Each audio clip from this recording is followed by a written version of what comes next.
আসসালামু আলাইকুম। আজকে আমি শেয়ার করব আপনাদের সাথে আমি কিভাবে শোল মাছের বোনা করি। প্রথমে একটি কড়ার মধ্যে তেল দিয়ে তেল গরম হয়ে আসলে দিয়ে দিব পেঁয়াজ কুচি একটু ভাজা হয়ে আসলে হাফ টেবিল চামচ আদা বাটা, হাফ টেবিল চামচ রসুন বাটা, হাফ টেবিল চামচ হলুদের ফাঁকি, 1 টেবিল চামচ মরিচের গুঁড়া, পরিমাণ মতো লবণ দিয়ে একটু কষিয়ে এরপর দিয়ে দিব একটু পানি দিয়ে 1 টেবিল চামচ জিরা গুঁড়া দিব। জিরা গুঁড়া দিয়ে আবার সুন্দরভাবে কষিয়ে নিব।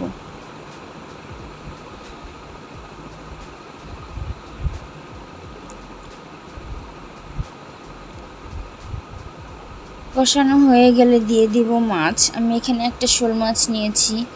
শোল মাছটা সুন্দরভাবে কেটে ধুয়ে নিতে হবে। মাছ যত সুন্দরভাবে ধোয়া হবে খেতে তত বেশি মজা হবে।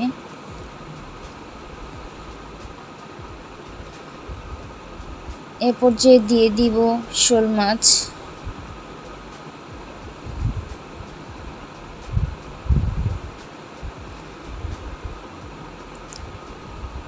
শোল মাছ একটু নেড়ে চেড়ে কষিয়ে দিয়ে দিব একটি টমেটো।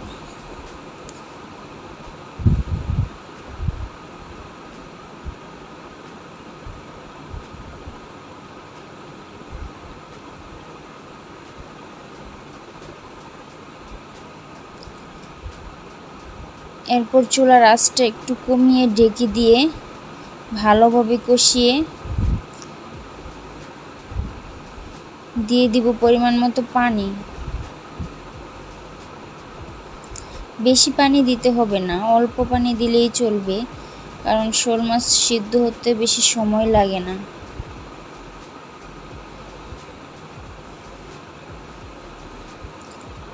এবার ঢেকে দিলাম।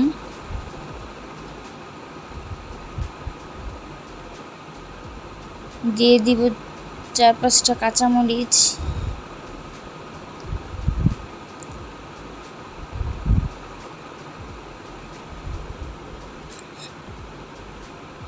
এ পর্যায়ে দিয়ে দিব ধনিয়া পাতা।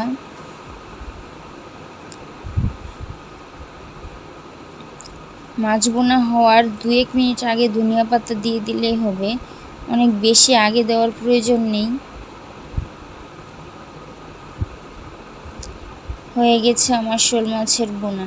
Thank you.